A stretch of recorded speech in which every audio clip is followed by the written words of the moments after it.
The proceeding has ended.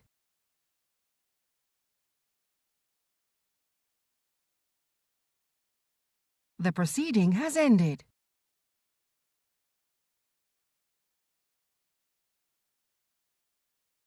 The proceeding has ended.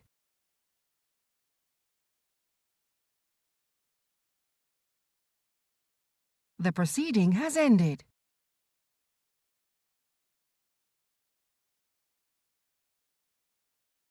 The proceeding has ended.